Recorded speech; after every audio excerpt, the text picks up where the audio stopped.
Welcome to Easy English Story, where real-life stories come alive in simple English. From legends to icons, every story here is full of inspiration, motivation, and life lessons. Perfect for learning English the easy way. Let's dive into today's journey. Charles Darwin, the man who redefined life. Introduction. In a quiet English town in 1809, a child was born who would forever alter how humanity views itself. His name was Charles Robert Darwin, and his theory of evolution by natural selection would ignite controversy, admiration, and a transformation of science itself. This is the life story of a man who began as a curious boy collecting beetles and ended as the architect of one of the most profound scientific theories in human history. Chapter 1. The Making of a Naturalist. Charles Darwin was born on February 12, 1809, in Shrewsbury, England.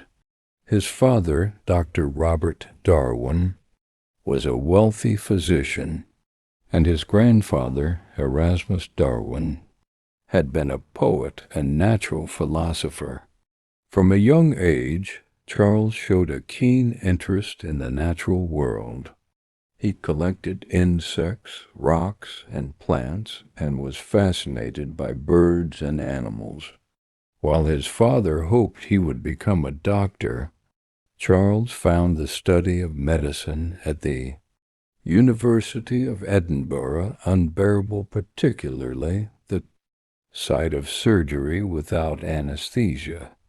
Instead, he turned to natural history, secretly joining scientific societies and learning taxidermy from a freed slave named John Edmonstone, who had traveled to South America. This was the start of something far greater. Chapter 2. A Voyage that Changed Everything. After failing to become a doctor, Darwin's father enrolled him at Cambridge University to study theology. But even here, Darwin's love for nature persisted. He spent more time collecting beetles and reading natural philosophy than preparing for the clergy. Then, in 1831, an opportunity arrived that would define his life. Darwin was invited to join the HMS Beagle as a naturalist on a 5-year survey voyage around the world. Despite his father's initial objections, Darwin accepted. The journey began on December 27, 1831, and it would shape the foundation of modern biology. During the Beagle's voyage, Darwin visited South America, the Galapagos Islands, Australia, and more. He observed fossils of extinct animals, volcanic islands, and diverse ecosystems.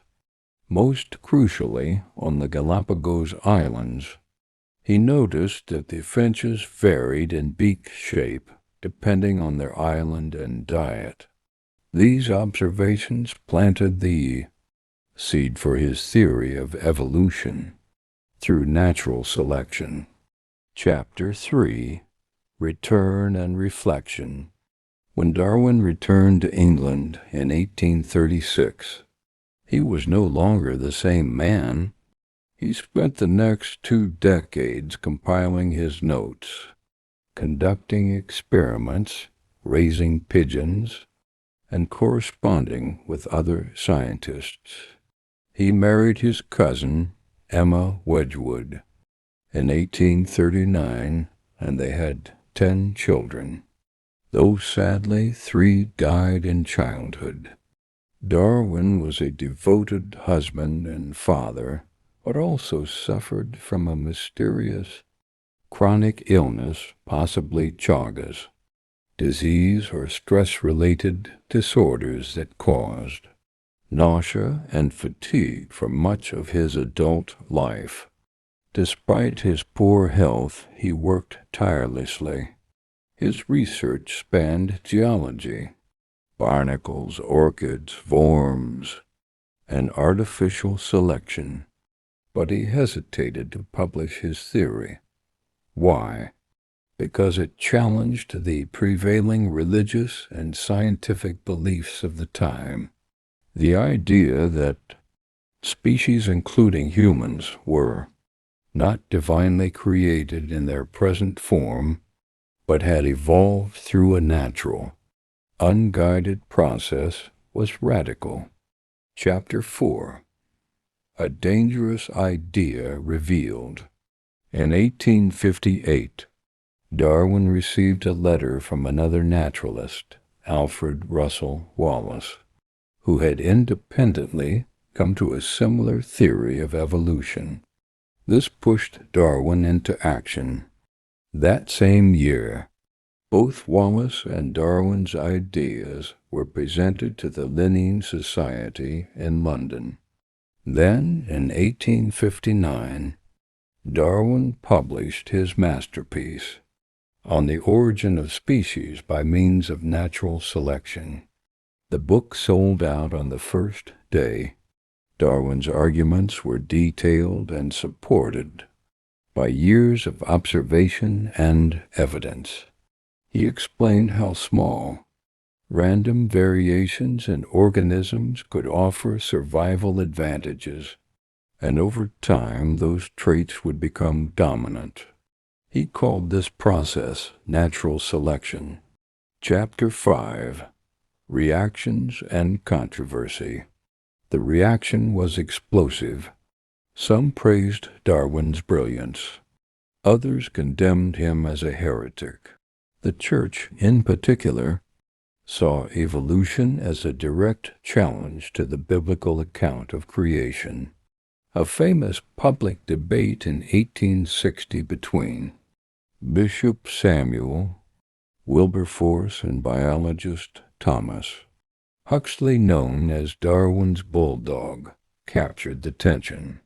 Huxley's defense of evolution struck a powerful blow for science. Even Darwin's own wife, a devout Christian, struggled with the implications of his work. But their love endured, even as he kept publishing more books expanding on his theories, including The Descent of Man, 1871, which directly addressed human evolution. Chapter 6. Legacy and Death. As Darwin aged, he became increasingly reclusive. Living at Down House in Kent, he continued his experiments on plants, worms, and even child development. He died peacefully on April 19, 1882, at the age of 73. Despite his wishes for a quiet burial, the scientific community insisted that he be honored with a public funeral. He was buried in Westminster Abbey near Sir Isaac Newton, a testament to his monumental impact. Chapter 7. Why Darwin Still Matters. Charles Darwin's work fundamentally reshaped biology, anthropology, and even philosophy. Today, his theory of evolution underpins all of modern life sciences, from genetics to ecology. His legacy goes beyond science. He taught the world that truth requires patience, courage, and observation.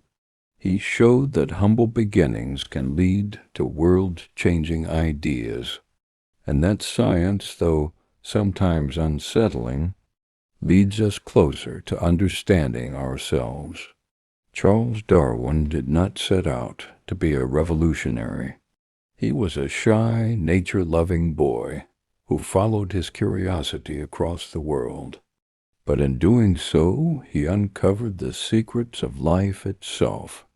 Through hardship, illness, and resistance, he held firm to evidence, reason, and discovery. And for that, the world owes him a debt beyond measure.